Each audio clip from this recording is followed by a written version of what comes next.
여러분 안녕하십니까? 계속해서 대구 경북 소식을 전해드리겠습니다. 대구와 경북 지역은 어젯밤부터 제법 많은 비가 내리고 있습니다. 청도에 호우주의보가 내려진 가운데 어젯밤부터 지금까지 98.5mm의 강수량을 보이고 있고 대구 19.5mm, 경산 47mm를 기록했습니다. 이번 비는 내일 오후까지 10에서 60mm가 더 내릴 것으로 예측됐습니다. 오늘 낮 최고 기온은 대구 31도, 구미와 안동 30도 등으로 예상됩니다. 시민들의 인권을 제도적으로 보장하기 위해서 각 지자체에서는 인권 기본 조례라는 것을 만들고 있습니다. 그런데 우리 지역의 경우 조례 제정 비율은 전국 최하위 수준이고 만들어진 조례도 유명무실하기만 합니다. 윤영균 기자의 보도입니다. 대구에서 인권 기본 조례를 제정한 기초자치단체는 중구와 달서구 두 곳입니다. 8개 구군 가운데 25%로 100%인 광주나 울산은 물론 전국 평균보다도 10%포인트 가까이 낮습니다. 23개 시군이 있는 경북에서 인권 기본조례를 만든 곳은 구미와 고령, 문경 등 3곳으로 13%에 불과해 전국 최하위 수준에 머무르고 있습니다. 지역 주민들의 인권에 대한 관심과 그리고 지자체의 책무에 대해서 이런 관심이나 아니면 시책으로 추진하거나 이런 데 있어서 좀 의지가 좀 부족하다고. 더욱 문제는 만들어진 인권 조례조차 유명무실하다는 점입니다. 지난 2014년에 인권 조례를 만든 대구시는 인권 정책의 첫 단추에 해당하는 인권위원회를 지난달 말에야 구성했습니다. 경상북도는 조례를 제정한 지 4년이 다 돼가도록 위원회조차 만들지 못하고 있습니다. 실효성도 문제입니다. 인권위원회에 권고 기능이 있는 곳은 달서구밖에 없고 인권센터나 인권옴부즈맨 등 전담 조직을 규정한 조례는 아예 없습니다.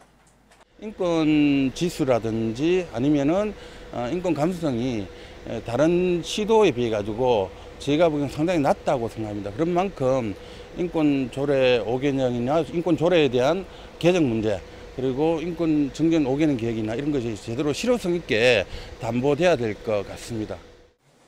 보다 못한 국가인권위원회가 각 지자체 인권위원회 기능을 강화하고 인권 전담부서도 필요하다는 결정문을 광역시도에 보냈습니다. 인권 조례를 만들지도 제대로 따져보지도 않는 사이 대구와 경북이 인권 불모지로 전락하고 있습니다. MBC 뉴스 윤용균입니다. 대구 지역 안전신문고 신고 건수가 광역자치단체 가운데 인구수 대비 가장 많은 것으로 나타났습니다. 올 7월 말 기준으로 대구에서 접수된 생활 속 안전위협 신고 건수는 9,600여 건, 인구 10,000명당 39건으로 7개 특별광역시 가운데 가장 많았습니다. 분야별로는 시설 안전 분야가 4,400여 건으로 지난해 같은 기간보다 배 가까이 늘었고 지역별로는 중구가 인구 10,000명당 122건으로 가장 많았습니다. 대구지방경찰청 광역수사대는 지난해 5월부터 올 2월까지 서울에 있는 오피스텔에 환전 사무실을 차리고 52억 원대의 불법 도박 사이트를 운영한 혐의로 조직폭력배 43살 A씨 등 5명을 구속했습니다. 또한 이들의 부탁을 받고 대포 통장을 대신 개설해 주거나 해당 사이트 도박에 참가한 혐의로 41살 B씨 등 4명도 형사 입건했습니다. 폭염이 길어지면서 경북 지역 무더위 쉼터에 냉방비가 지원됩니다. 경상북도는 도내 1,300여 곳의 경로당과 마을회관 등 무더위 쉼터에 재해 구호기금 4,700만 원을 전기요금으로 지원해 냉방기 가동이 중단되지 않도록 할 방침입니다. 한편 올여름 경북 지역에서는 78명의 온열 질환 환자가 발생했습니다. 아동학대 신고와 피해가 해마다 늘고 있는 가운데 아동학대 신고 의무자를 확대하는 법안이 발의됐습니다. 더불어민주당 홍일학 의원은 아동학대 범죄를 알게 되거나 의심이 드는 경우 즉시 신고해야 하는 직종에 약사, 한약사, 집배원, 가정방문 학습교사 등을 추가하는 법률안 개정안을 대표 발의했습니다. 현행법상 아동학대 신고 의무자는 의사, 간호사, 교사, 사회복지사 등 24개 직군 종사자들로 이들의 신고 비율은 전체 신고 건수의 30% 정도입니다.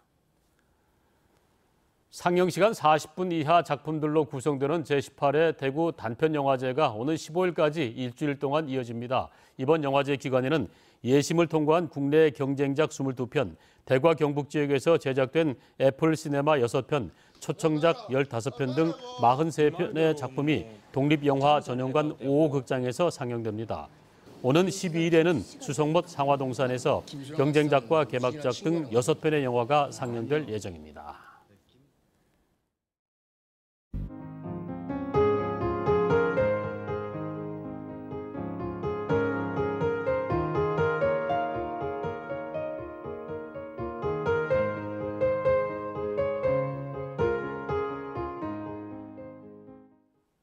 이상으로 MBC 생활뉴스 모두 마칩니다. 함께 해주신 여러분 고맙습니다.